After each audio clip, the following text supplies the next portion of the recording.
Hello! Welcome to the Badger Tank. How's it going? This is our 6th video in our Tribes Ascend class overview video series. Now, so far we've done the 3 default classes, we've also done the Technician and the Raider. Today, however, we're going to do one of the heavies you have to buy, and that's the Doombringer. Now, the Doombringer is pretty much exclusively a defensive heavy. He's very good on base defense, and not particularly great elsewhere. And his weapons really reflect this. His primary default weapon is the chain gun. Now, the chain gun is a heavy assault weapon. It does 100 damage a shot. It fires in a straight line ahead of you.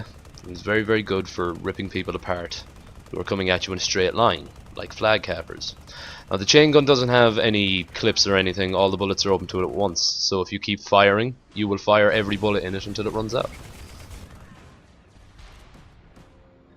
The second primary weapon that the Doombringer gets is the heavy bolt launcher. The heavy bolt launcher is very similar to the Pathfinder's bolt launcher.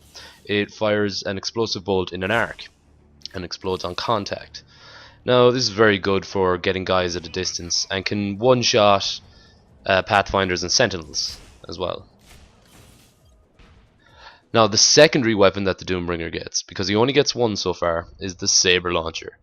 Now, the Saber Launcher is a very unique weapon in Tribes at the moment. It can't lock onto people on the ground, but it can lock onto them in the air and fire a homing missile that will chase them until it either hits terrain, hits them, or is shot down.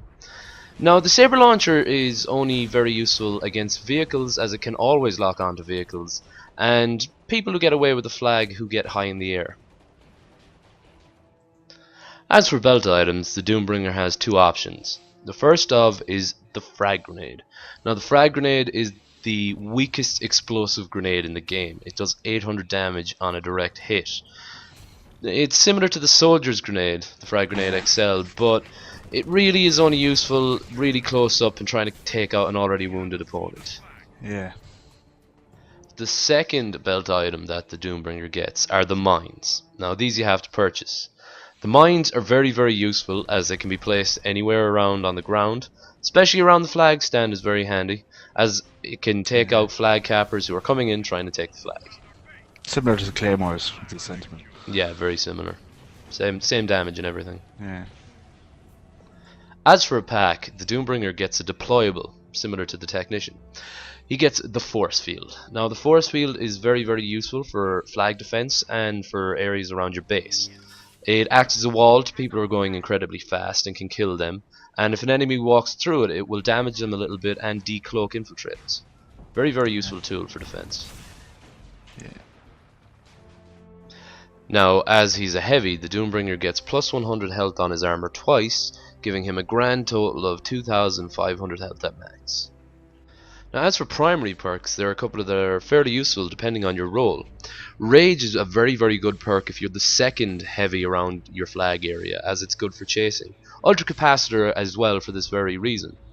But perhaps the most important perk to a heavy on the flag is Safety Third. Combined with mines, this is very deadly. Yeah, I'd normally have Safety Third on as well. As for secondary perks, there are a few that are useful, like Potential Energy, Survivalist. They're alright. But the most important perk, perhaps, for the Doombringer is Super Heavy. Now, Super Heavy increases your mass by 40%, but it also makes you harder to knock off the flag stand. Also, it allows people to run into you and die just from hitting you. That was the Doombringer's weapons and war gear. Now, your role on the battlefield as a Doombringer is as the heavy on the flag, or, if there is already a heavy on the flag, a complement to the heavy on the flag. The Doombringer's got some very good defensive tools and can really help them burrow in on different flag stands. Like, you've got the mines. You can drop those mines around the flag. They'll take out errant flag cappers. You've got the force fields. Somebody hits those at high speed, they're going to die. You've got the chain gun. Now, cappers come at you in straight lines, and the chain gun is ideal for ripping people apart in straight lines. So he is perfectly suited to his job. It's definitely his best weapon by far. Yeah, well, the bolt launcher is a good weapon as well. I mean, I would never take it if I was going to be the main heavy on the flag. I mean, you see here, I have taken it as the main heavy on the flag, but I was just testing it at the time. But ever since then, like, it's a great second Doombringer weapon. Yeah, If you've got a Doombringer with the chain gun already on the flag, and you want to be Doombringer yourself, well, get the Rage perk and get the Bolt Launcher, I and suppose. maybe even the grenades. Yeah, I suppose you have a lot more distance with the bolt launcher than you do with the chain gun because Well, they fall off. you have a bit more flexibility. I mean, like, you can do stuff like that. You can jump and shoot a guy, or you can chase. If you got the Rage perk, especially, is good for that because it gives you that extra energy you need to be able to Yeah, chase. So, yeah, like, you can get guys quite a good distance away, especially since the chain gun has such a drop off on it after a bit. Like, the damage decreases so drastically after a yeah, certain range, and it can be quite difficult to hit at long range as well. Like, it really is good for ripping people up in the short ground in yeah, front of you. yeah.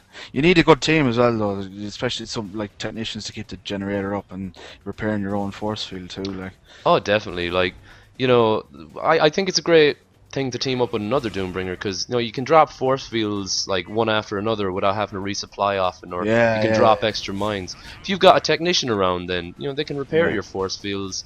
They can drop turrets to complement the way you've put your force fields.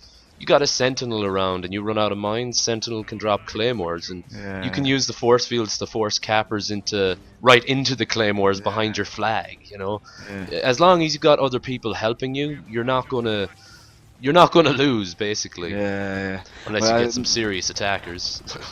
myself and yourself went for a game or two there, just both of us Doombringers, and we just completely dominated. for a Yeah, little.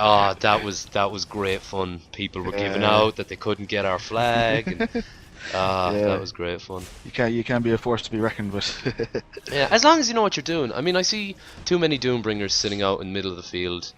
Yeah, And you know, you can go out with the saber launcher and support your team out in the field with, you know, like killing enemy vehicles, killing enemy shrikes that are harassing your cappers. You yeah, can do that, but like you've wasted the rest of your potential there. Like yeah, sitting around the flag stand with your chain gun or the bolt launcher is just it's you're ideal for it. It's what yeah. you do. You can lock on to strikes from quite a distance away, so like you can still do a lot of that from your base. Like, Yeah, like on Crossfire there, you can basically hit a shrike at the enemy base from your own flag stand. yeah, Like pretty yeah, much all the time. yeah. Anyway, that was the Doombringer, master of defense and heavy on the flag. If you found this video informative, please like and subscribe. We would appreciate it greatly. Our next video should be out next Friday, and it'll be on the Brute, hopefully. We shall see about that. But There could be an update. there could be an update, we hope.